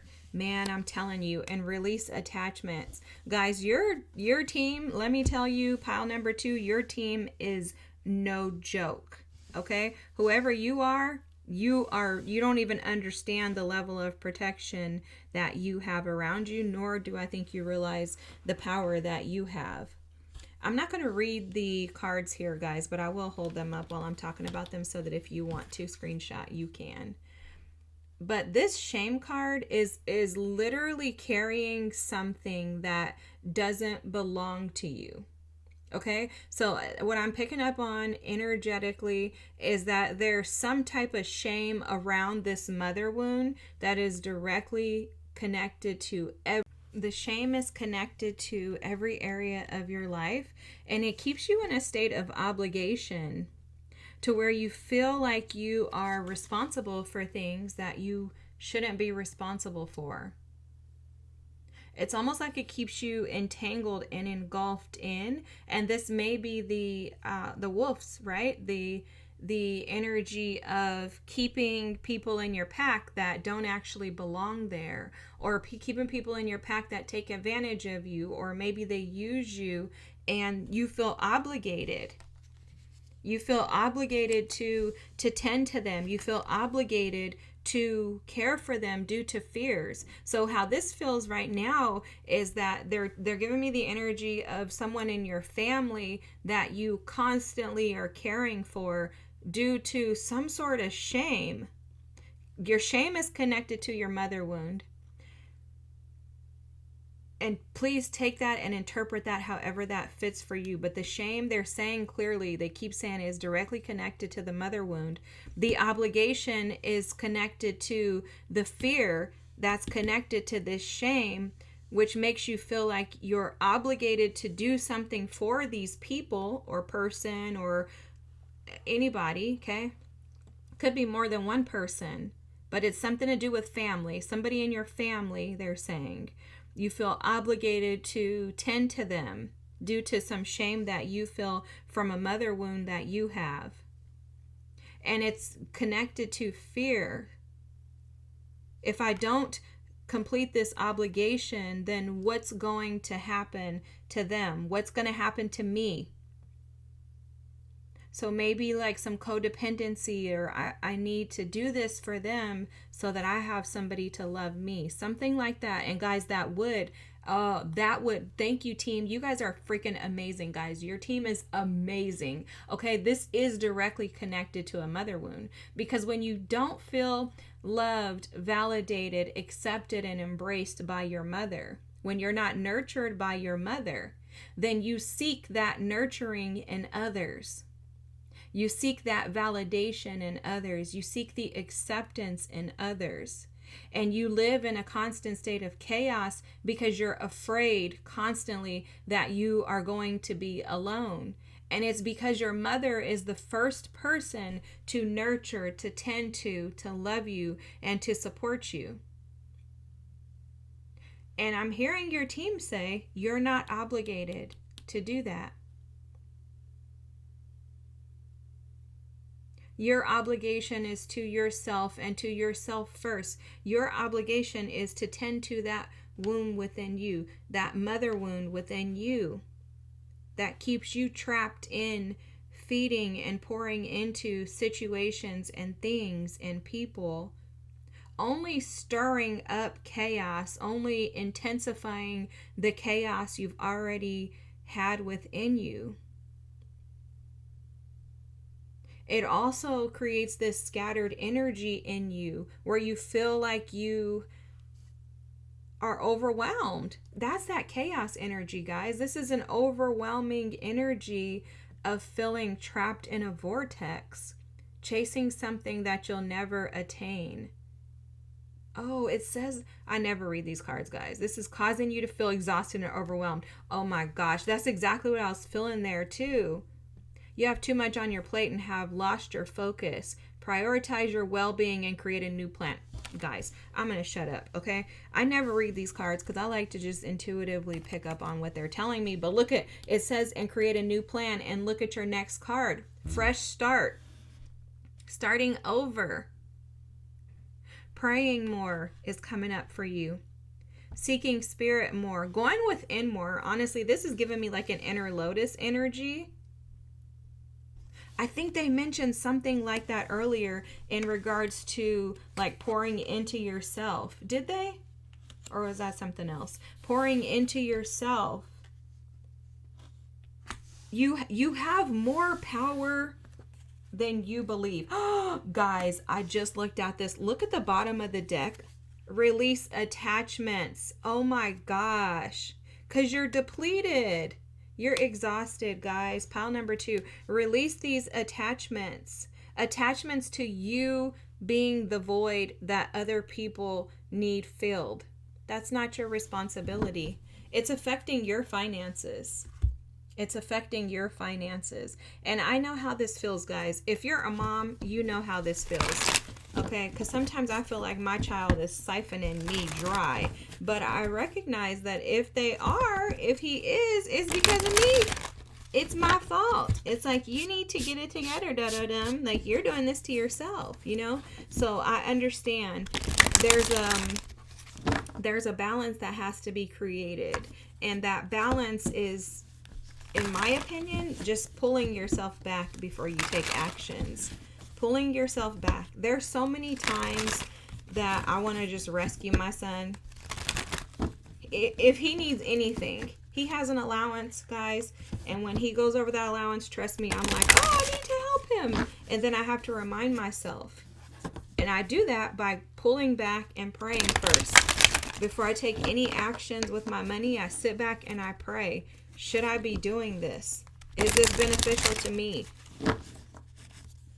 Is this beneficial to them? Here we go with your community. Am I playing God? Because this is one thing that I learned in counseling years ago. Anytime you feel the need to save somebody, you probably are stepping into an area that you're not supposed to be in. Saving people is not our job. That's for the divine. That's for spirit. Even our ancestors don't try to save us. All they do is guide us. I've never had an ancestor tell me what to do. All they do is guide us. And so it's the same thing. Like, I've been very cognitive of that in my readings too. I don't want to tell you guys what to do because I don't know what to do. Only you know. I don't feel like that's an area that I should even operate in. When the advice comes through, I want to give you the advice, and I want you to take that and use your own intuition. I don't have any gifts that you don't have. You have these same gifts. You just have to utilize them, activate them. And so I'm seeing very clearly that your team is saying that you may spend more time tending to others than yourself. And they're really just calling you back to you. Back home to you. Look at these guys. These are the cards that wanted to flip out. This is in the middle. And the Chariot. You'll also notice the Eight of Wands is here. Okay. 5 of Cups, Queen of Cups. This energy, guys, is all about, and then you have the 5 of Pentacles here. This is moving away from lack by pouring into yourself and releasing the past. Okay? Releasing any past experiences that have caused suffering, pain, agony, stress, anxiety, worry, fears. Releasing that and allowing yourself to embrace new opportunities. And this is going to start by being courageous. The Chariot requires courage because you can't move forward in anything without taking a leap of faith and stepping into it. That's that alchemy energy that we were speaking about earlier in regards to doing something that you haven't done before. And immediately we can see with the 3 of Cups here that this has something to do with the people around you. People in your community, who you call friends, who you call family. Okay? Then you have the 2 of Wands, the Knight of Wands, the Page of Cups. The 6 of Cups wanted to come up in reverse, but I don't read reversals. The Page of Swords, the Queen of Wands, and the King of Swords. There's also a level of confidence here that's going to be required in order for you to move forward with your money woes. And I love this King of Swords too, because the King of Swords is going to be very logical and methodical when it comes to planning and doing something. So in regards to money, this King of Swords with the Page of Cups is asking you to see the bigger picture and be less dreamy with the way that you view how your money can and can't be gifted. Okay, because this Page of Cups wants to offer things, but the Page of Cups can be naive because it's a dreamer. It's thinking, la la la la la, I can do whatever and everything's going to be grand. With the King of Swords underneath it, your team is saying, we just need you to start analyzing what you're doing from a logical perspective without the, this is just the way, guys, it's coming across, without the delulu attached to it. Be confident in who you are with the Queen of Cups. I mean, the Queen of Wands. Forgive me. You could be a fire sign for sure. An Aries, Leo, or a Sag, or a water sign is coming through very strongly. Cancer, Pisces, Scorpio. So you could be water or fire. Either way, you're being asked to combine those two things together along with logic. And here's the reason why. We don't have any pentacles here on the table, which shows me that you're not lacking in finances. So your fears are not rooted in, I don't have enough money. Your fears are rooted in, if I don't do this with my money, I'm going to lose community, people around me. And this is affecting your finances because it's really like Spirit can't pour into you what they want to pour into you with this. Look at this Chariot. Let me see if I can get these cards back out because I have to have them to prove this that they're showing me. Give me just a second, y'all. Give me just a second. Okay, here we go.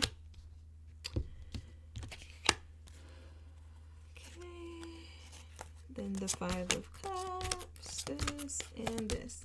Okay. So what they're showing is this here.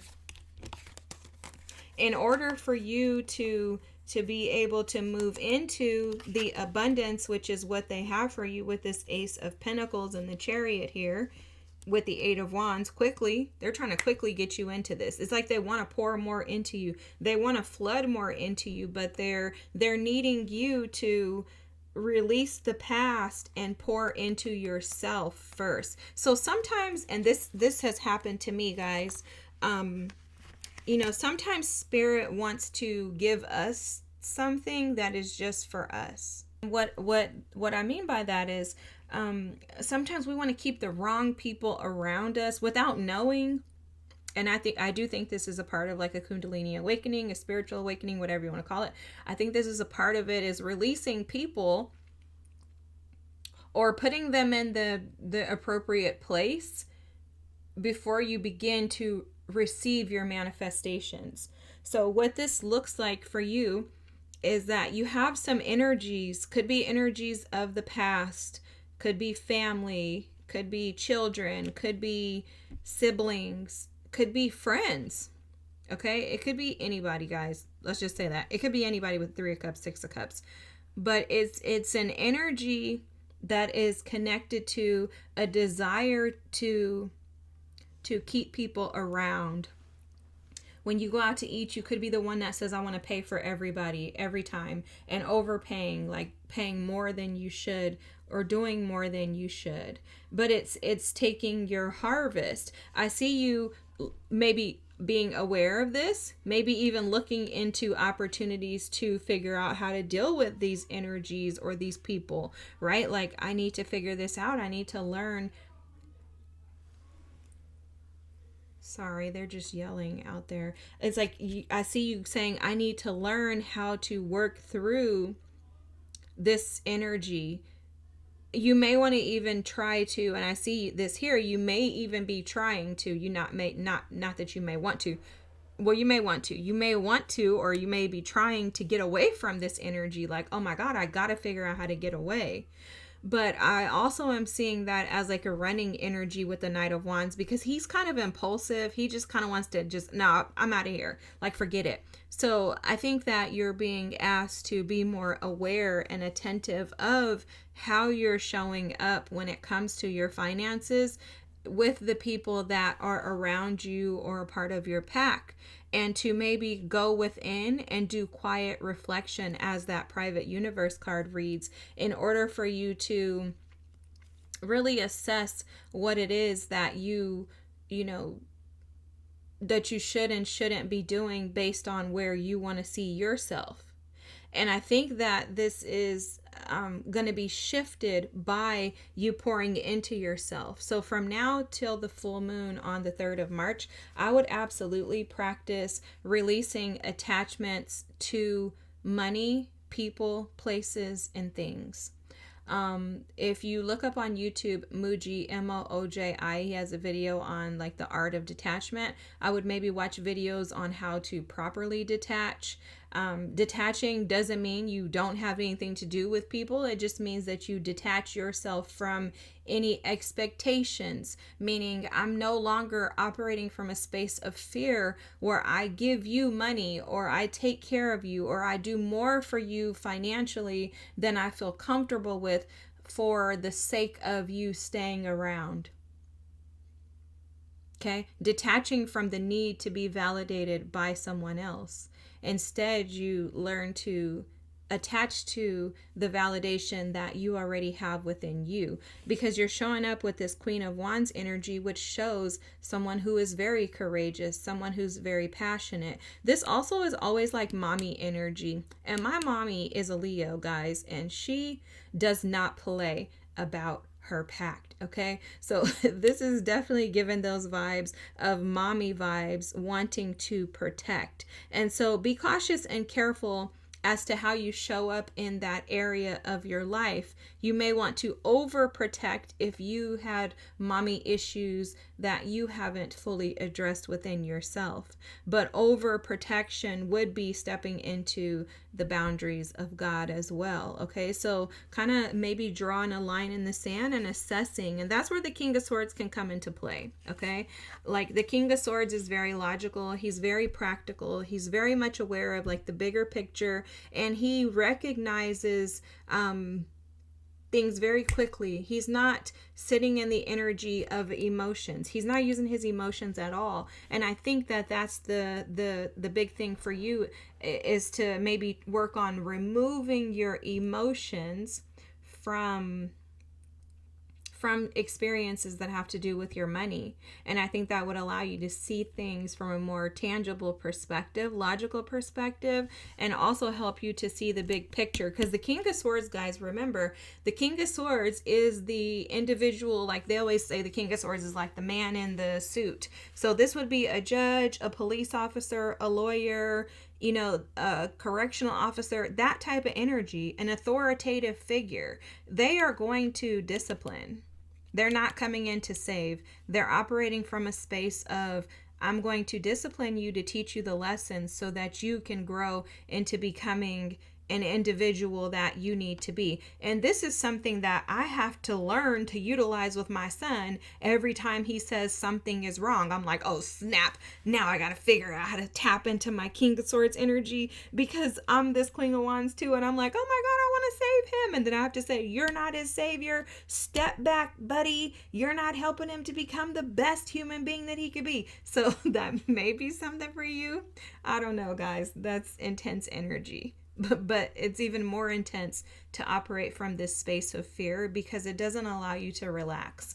And ultimately, that's what I'm picking up on in your energy, is that you have a hard time just simply relaxing. And it's because it feels like you're carrying the weight of the world on your shoulders. And this is due to that wound, again, that is connected to a mommy wound. Okay. I hope that this made sense. I think your energy is beautiful. I think you have more wisdom than you're aware of. I think there's more in you that than you're aware of. I also think, just a little side note on some, channeled messages that I'm kind of picking up on, I think your ancestors are calling you to greater. I really feel a pull here from, like the inside, from my sacral chakra up.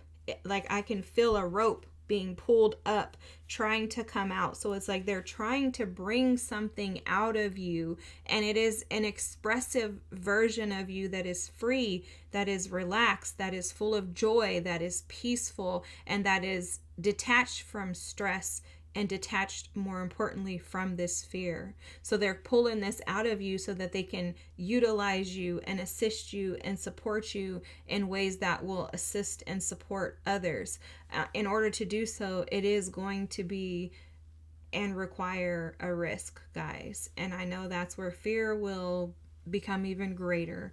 However, you're more than capable of doing this, because know that although you may have a pack of people around you in the physical that you may feel are against you, it doesn't have to be a whole group. It could just be one person, guys. But if you have a pack around you of individuals now that are not supportive of you, you have an even greater, stronger, more impactful pack of ancestors and spirit guides that are pushing you and supporting you and upgirding you, holding you up to get you to the next level, which is your dream. Because your ancestors and your team, they're only here to support you and assist you into going where you want to go. Because believe it or not, where you want to go is more than likely in alignment with them if you're watching this reading. And so you have a stronger, more powerful team spiritually supporting you than anybody that's walking the earth plane with you. So keep that in mind. Keep pushing. Remember to do that internal dialect and have that internal dialogue, allowing yourself to really sit quietly and reflect on these things and how they're impacting your life, and maybe, seeking the root of them, pulling it out and finding the beauty in it, because the beauty in that root is now your gifts. Okay, that's your power. That's your superpower. All right, guys, I hope this resonates. If so, feel free to drop a comment. Thank you so much for being present. And don't forget to like, comment, and subscribe if you don't mind, please. And thank you. And I'll see you soon. Bye.